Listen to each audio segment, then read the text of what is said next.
people are saying that this was a work, that this was fake, it was staged, it was a scripted, publicity stunt. That is complete nonsense, folks. What that was 100% authentic and real. Okay, there was no fake in that. There was no work in that. That was a full-fledged overhead double leg, and the punches on his face.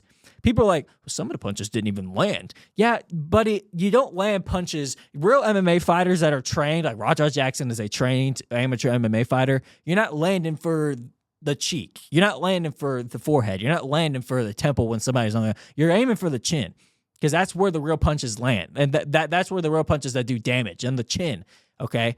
And that's where Rajah was hitting, his chin, over and over. You can see his head snapping. That's why they aim for the chin, to snap the head like that. So that's what you saw. And Psycho Stu has a big beard, so maybe some punches that looked like they didn't land, were going through his beard.